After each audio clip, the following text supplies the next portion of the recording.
bienvenida en los estudios en Quito a Gabriel Martínez, ministro de Gobierno. Gracias por acompañarnos. Buenos días, ministro, bienvenido. Muy buenos días, Liz. Gracias por la invitación.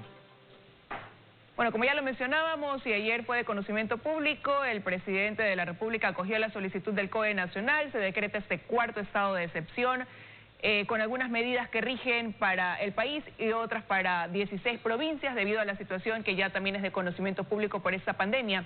¿Cuál es la proyección real que tienen como gobierno de tener como resultado tras estos 28 días que dure este estado de excepción?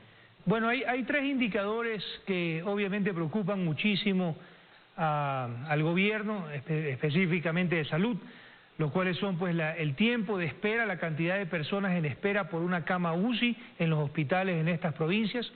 El segundo es la tasa de contagio, la velocidad de la tasa de contagio. Y la tercera, obviamente, la cantidad de muertos, de fallecimientos por el COVID. Entonces, la intención de este estado de excepción, de este confinamiento parcial, que venimos recién a tenerlo después de un año de la pandemia, es justamente poder controlar estos indicadores, evitar su aceleración, reducirlos y que obviamente con esto podamos tener ya no listas, personas esperando una cama UCI, ya no tener personas falleciendo con la velocidad que estaba sucediendo y obviamente reducir y controlar la tasa de contagio en estas provincias. Ahora, pero ustedes han de haber ya podido también testear el sentir de ciudadanos, de algunos sectores incluso productivos que se pronuncian y lo que dicen es, bueno, llegamos otra vez a un confinamiento aunque sea parcial, cuando el gobierno ha tenido un año para poder ampliar la capacidad en hospitales, para poder abastecerse de insumos, para agilitar un proceso de vacunación y sin embargo ahora viene esa afectación para algunos que trabajan, por ejemplo, el fin de semana y que dicen ahora qué vamos a hacer cuando no podemos dinamizar nuestra economía como lo habíamos venido haciendo al menos por estos 28 días. ¿Qué responden aquellas personas que cuestionan esta medida aceptada por el presidente de la República y propuesta por el COE Nacional? Creo que la respuesta es contundente, está y es evidente, está en los hospitales, está en la situación que estamos viviendo en las casas de salud. Hay que ir y conversar con los médicos que tienen turnos y horarios sin parar y trabajando con un compromiso realmente ponderable. Pero esa es la respuesta y obviamente el gobierno ha logrado incrementar en algunas casas de salud el espacio hospitalario, eso es algo que se está también trabajando en este momento, pero ciertamente probablemente las autoridades de salud en su momento debieron haber tomado otro tipo de medidas, pero nos encontramos ante una situación particular en este momento, coyuntural, y tenemos que tomar una decisión que es muy dura para la economía, lo reconocemos. Los toques de queda afectan muchísimo a los negocios, pero tenemos que intentar equilibrar esta situación y a pesar de las recomendaciones de algunos colegios de médicos en los cuales pedían un confinamiento total, esto significa de lunes a domingo, nosotros estamos buscando una alternativa equilibrada en el medio para poder intentar contrarrestar esta nueva arremetida y esta nueva aceleración de la propagación del COVID sin afectar totalmente la economía. Entonces es un proceso complejo, vamos a esperar que al final de este periodo que termina el 20 de mayo, poder hacer un análisis de que si las medidas tuvieron el efecto deseado o no, y ese va a ser un aprendizaje muy importante para el siguiente gobierno, porque no hemos tenido, nuevamente lo repito, no hemos tenido un confinamiento después de la situación en el año pasado, durante la pandemia en marzo, abril y mayo. Ahora, pero desde ese comercio, aquellas personas que con lo que generan en el día a día es con lo que comen en su casa, su familia, que quizás con ese dinero es con el mismo que tienen ahora que preocuparse si su salud se ve afectada, se preguntan qué vamos a hacer, por ejemplo, en aquellos lugares donde sí rige un toque de queda a partir del viernes a las 8 de la noche y concluye el lunes a las 5 de la mañana. ¿Qué responderle a esas personas o cuál va a ser esa estrategia para también ayudarlos a sostenerse durante estos 4 fines de semana que van a vivir esa situación? Mira, el gobierno durante las épocas de pandemia hizo grandes esfuerzos a través del Ministerio de Inclusión Económica y Social para poder apoyar con kits de comida, para poder apoyar a los sectores más necesitados que obviamente se les complica gravemente esta situación. Pero tenemos que hacer un esfuerzo y entender que en este momento no podemos dejar que esta situación avance más. El permitir que esto se desarrolle, el permitir que esto se deteriore aún más, probablemente necesite después medidas mucho más fuertes, confinamientos mucho más amplios.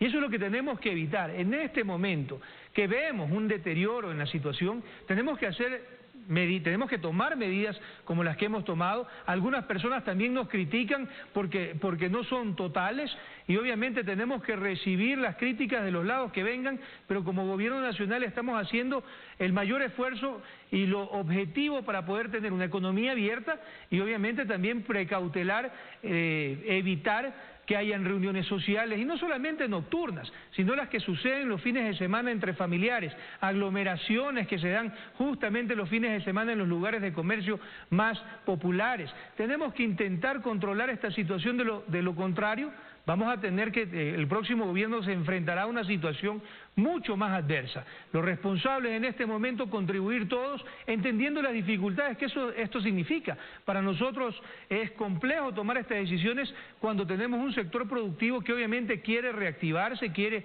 reanimarse, quiere comenzar a generar más plazas de empleo, pero definitivamente tenemos que observar, y obviamente la prensa lo ha informado a cabalidad, todo lo que está sucediendo en las casas de salud en Quito, en Guayaquil, en Machala, en diferentes provincias, y esto tiene que llamar a la sensibilidad para poder darle un respiro a nuestro cuerpo médico que pueda liberar los pacientes que tienen en este momento toda esta carga excesiva por el COVID, y que obviamente luego reponernos en esta situación. Y el llamado evidente, nuevamente, a todos los ciudadanos a que contribuyan con esta situación. Lamentablemente, incluso en los toques de queda, tenemos gente que hace caso omiso de las reglamentaciones y se sigue reuniendo, se sigue descuidando, y que obviamente contribuyen simplemente a complicar más la situación para el país, y que obviamente ahora, con este decreto de excepcionalidad, este decreto de estado de excepción, vamos a poder tener la capacidad para poder ingresar en un hogar y poder deshacer cualquier tipo de fiesta que se esté realizando, cosa que no teníamos antes en condiciones normales. Es exclusivamente para esta razón, pero eran cosas que nos estaban sucediendo, eran situaciones que nos estaban complicando, y que ahora tenemos la herramienta legal que nos va a permitir poder desarmar cualquier tipo de festividad, reunión dentro de domicilios, que obviamente también contribuyen a complicar la situación sanitaria en el país. Y en ese sentido, por ejemplo, ¿cómo va a funcionar? Porque las ciudades son bastante grandes, ¿no? Podemos poner ejemplo Quito, Guayaquil, lo que está pasando también en ciudades en la provincia de Manabí. San Borondón es un cantón grande donde se han señalado en algunas ocasiones estas irregularidades. ¿Qué va a pasar? Si alguien es testigo de que hay una reunión clandestina, por más familiar que sea, puede comunicarse al 911 y alertar sobre eso, y en ese momento se dirige la policía. ¿Cuál va a ser la mecánica ahí, ministro? Esto ya ha venido sucediendo. Recibimos miles de llamadas al ECU 911 para poder asistir a disolver reuniones particulares en domicilios, pero no hemos tenido la capacidad legal para hacerlo. Usted ve incluso en algunas redes sociales cómo la gente se burla de la policía, que no puede ingresar al interior de sus casas y siguen libando al interior de sus domicilios. Esto aquí tiene que parar, ahí tiene que haber, realmente lo óptimo sería que no tengamos que tener o que recurrir a este tipo de instancias legales para poder intervenir. No deberíamos ni siquiera que tener que hacerlo, pero la operatividad está muy clara. Y quiero poner un ejemplo. Cuando tuvimos el feriado de Carnaval en febrero, tuvimos excesos impresionantes en diferentes ciudades del país, no solamente de la costa, también de la sierra, fiestas masivas, 5.000 personas en Loja, algo que realmente muy sorprendente de que haya tanta incivilidad. En marzo, en abril, que tomamos las decisiones de tener un estado de excepción para el feriado de Semana Santa, vimos cómo esto se controló completamente con un despliegue importante de la policía. Entonces, ahorita tenemos una herramienta legal que nos va a permitir intervenir con muchísima más efectividad, que nos va a dar una fuerza legal para las decisiones que habían tomado muchos COEs, como por ejemplo la restricción de movilidad desde las 8 de la mañana hasta las 5 de la mañana, y que sin embargo también estaban siendo inobservadas por muchísimos ciudadanos porque carecían de la fuerza legal de un estado de excepción. Pero en ese sentido, ¿hasta dónde puede llegar esa competencia a través de ese estado de excepción? Porque, por ejemplo, todos los fines de semana vemos también captados por las cámaras y puesto a conocimiento a través de los noticieros estas fiestas clandestinas, muchas de ellas señaladas incluso por el director del COE en la misma capital, y se reúnen una y otra vez, 80 personas, 100 personas, pero llega la policía, interviene la fiesta a su casa cada uno, o hay algún tipo de sanción adicional que se pueda aplicar, y no sé, más aún cuando una persona puede ser reincidente en este tipo de desacato a las medidas que se están tomando. Las sanciones pueden ir, primero podemos llevarlos presos, eso es evidente, pero también no queremos crear un problema de exceso de población carcelaria. Lo que tenemos que hacer es primero y antes que nada, desarmar este tipo de reuniones. Se aplican también multas, pero lo importante aquí es que más allá de eso, es que haya una capacidad de poder intervenir, no que estemos impedidos de ingresar a un domicilio porque obviamente no teníamos la herramienta legal mientras la gente hacía caso omiso. En este momento no existe tal situación desde el día de mañana. La policía, recibiendo una denuncia respectiva y obviamente llegando y observando la situación, va a poder ingresar y desarmar estos domicilios, y probablemente tendrá que aprender a algunas personas, pero lo óptimo aquí es que la ciudadanía también entienda la gravedad de lo que estamos enfrentando y que tenga conciencia de que ahora se enfrenta a una situación legal en la que puede terminar preso por esta situación. Sí, eso sería lo ideal, que la ciudadanía haga conciencia, pero ya hemos visto que durante un año hay un grupo de personas que se resisten a eso. Ahora, en el decreto se habla también de una acción complementaria por parte de las Fuerzas Armadas en conjunto con la Policía Nacional. ¿Cómo van a articular sus acciones y cuál va a ser ahí también ese aporte de las Fuerzas Armadas dentro de estos días que rija el estado de excepción? Lo importante es tener a las Fuerzas Armadas en las calles, tenerlas a las Fuerzas Armadas en las carreteras, justamente haciendo las revisiones. No se para la movilidad para el sector productivo descrito en el decreto ejecutivo, y eso es importante que pueda entenderse. Ya hemos vivido algunas situaciones parecidas y hemos logrado tener mayor desarrollo y mayor operatividad con el sector productivo sin tener que usar salvoconductos. No existe tal situación, sino que simplemente con las guías de remisión, con los contratos, se pueda demostrar que están haciendo o que están ejecutando una actividad de las descritas y las que son permitidas circular. Entonces, la importancia de tener a las Fuerzas Armadas, de tener a la policía en las calles, es justamente evitar que la gente se reúna, evitar que la gente salga, evitar que la gente rompa los toques de queda que se están implementando, y obviamente necesitamos a la fuerza pública para ejercer en la práctica estas disposiciones que ha ordenado el presidente de la República. Y están articulando ya acciones también, es corto el tiempo, ¿no?, de aquí hasta el viernes, con los GATS, con los alcaldes, para ver también ese aporte y cómo será, ¿no? Porque, por ejemplo, hay policías metropolitanas también que se van a sumar, tengo entendido, dentro de las ciudades ya a lo que está estipulado. El trabajo con los GATS es importantísimo. Recuerde que no tenemos un aislamiento o un confinamiento de lunes a viernes. En las horas habilitadas la gente va a poder circular, va a poder reunirse, va a poder desplazarse a ciertos lugares. Pero es importante que los agentes municipales, que las fuerzas municipales controlen temas que se dan propios de las ciudades, o sea, el transporte público. Tenemos que controlar los aforos permitidos, el 50% en el transporte urbano, y nosotros hacemos lo propio en el transporte interprovincial del 75% de aforo. Hay que controlar las situaciones en la bahía, en Guayaquil, en los centros de comercio más populosos, procurando de que los restaurantes, que los centros de comercio cumplan con las disposiciones de aforo, cosas que no se están dando. Entonces, este es un trabajo que tiene que ser mancomunado, que tiene que ser conjunto. De lo contrario, vamos a tener restricciones el fin de semana y vamos a tener los centros de comercio a reventar los días entre lunes a viernes. Eso no es lo que estamos procurando en este momento. Se ha hablado con los GATS, se los está más que exhortando. Estamos en estado de excepción, es una disposición, y yo creo que en la mayoría de alcaldes hay esta conciencia muy clara de la necesidad de tener este tipo de medidas.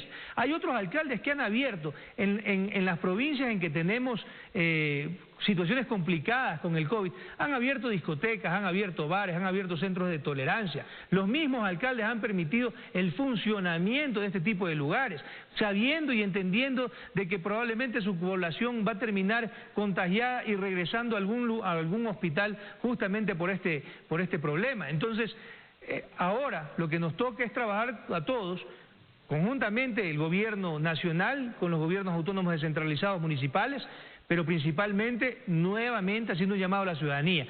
De lo contrario, esto va a ser muy complejo y vamos a tener que repetir estas situaciones de tanto en tanto. Entonces, la idea en este momento es controlarlo con estas medidas, poder bajar estos indicadores, darles un respiro, no tener gente esperando una cama UCI, que es algo muy grave, tener que recibir cientos de llamadas pidiendo apoyo o pidiendo ayuda porque no tienen cómo acceder a una cama para poder ser entubados, y creo que esto debe llamarnos profundamente a la reflexión, entendiendo el costo económico que tiene.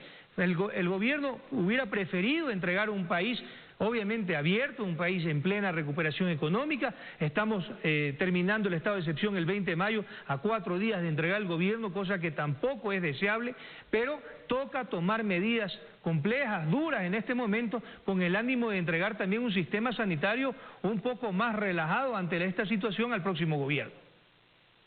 Ahora hay preguntas que pudieran parecer quizás muy básicas, pero usted acaba de decir algo. Si no se hacen las cosas correctas, vamos a tener esto de que durante el fin de semana en las 16 provincias donde hay un toque de queda desde el viernes a las 8 de la noche hasta el lunes a las 5 de la mañana, vamos a ver aglomeración en el comercio, por ejemplo, de lunes a viernes, que tampoco es lo que se quiere. Ante eso, la inquietud, por ejemplo, ¿qué pasa con supermercados o red de mercados municipales durante los fines de semana?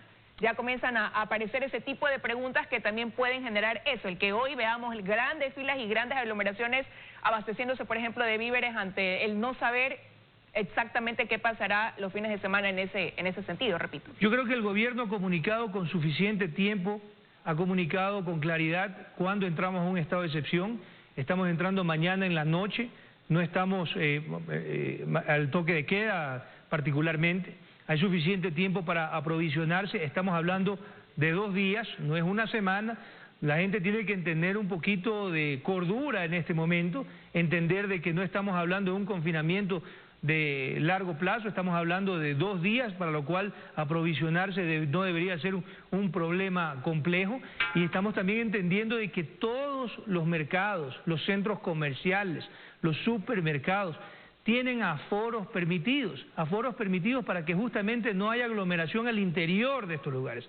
Lo que hay que hacer es ejercer esa disposición, y obviamente esto es un trabajo de los GATS, de hacer cumplir estas disposiciones. Nosotros, a través de las gobernaciones y de las intendencias, vamos a hacer este esfuerzo también de observar el cumplimiento y poder trabajar conjuntamente para evitar de que suceda lo que usted describe, de que tengamos ahorita aglomeraciones que no tienen ningún tipo de justificación, porque tenemos 2 días con tranquilidad para poder aprovisionarnos solamente para 2 días. Y entendiendo también que los servicios de delivery y que los servicios de alimentación de este tipo no están prohibidos, van a seguir trabajando, y que obviamente tenemos que hacer un esfuerzo. No estamos ante una situación de encierro absoluto.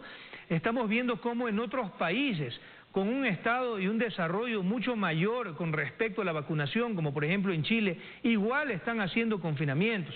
Entonces debemos de entender que en este momento, debido a las nuevas cepas, es lo que está pidiendo el sector de salud, debido a estas nuevas cepas del COVID, mucho más contagiosas, mucho más mortales, que hagamos este esfuerzo como ciudadanos, como sector productivo, como gobierno nacional, para justamente poder tener un segundo semestre del año con una mejor perspectiva.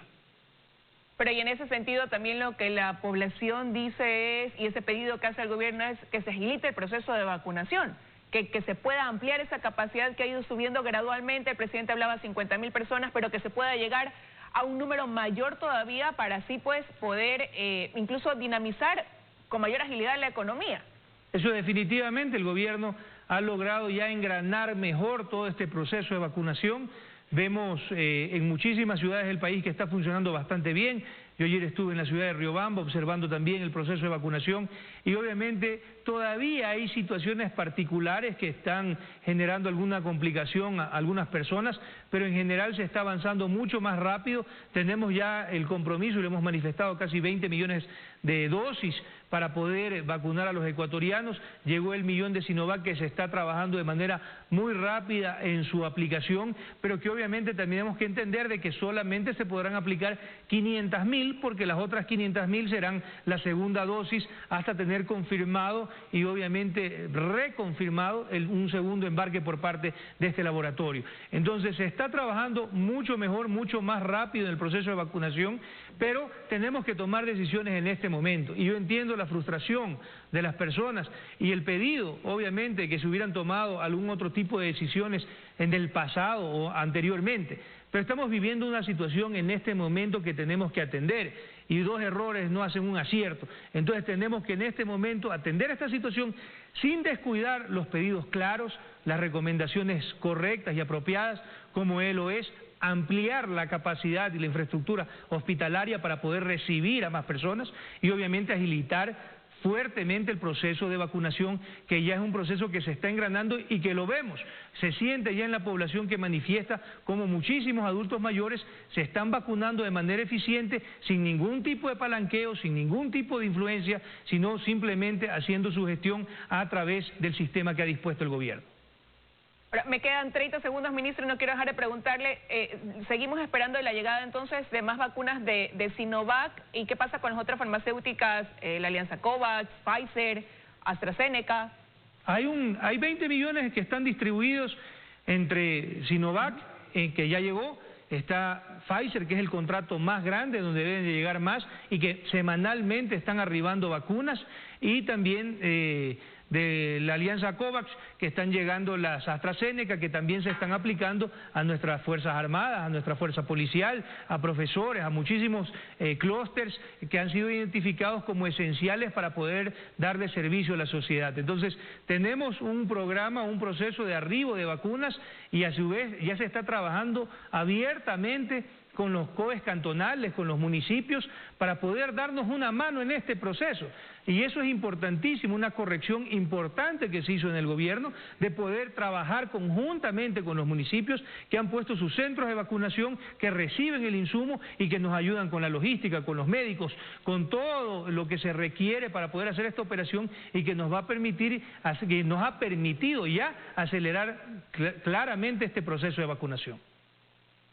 Y que las farmacéuticas cumplan y también las vacunas lleguen en el tiempo establecido. Quiero agradecerle que haya estado con nosotros, ministro, dando más detalles, ampliando un poco y despejando dudas sobre lo que trae este nuevo estado de excepción que regirá durante 28 días en el país, sobre todo en 16 provincias donde la situación es más crítica debido a la pandemia. Gracias por haber estado con nosotros. Gracias.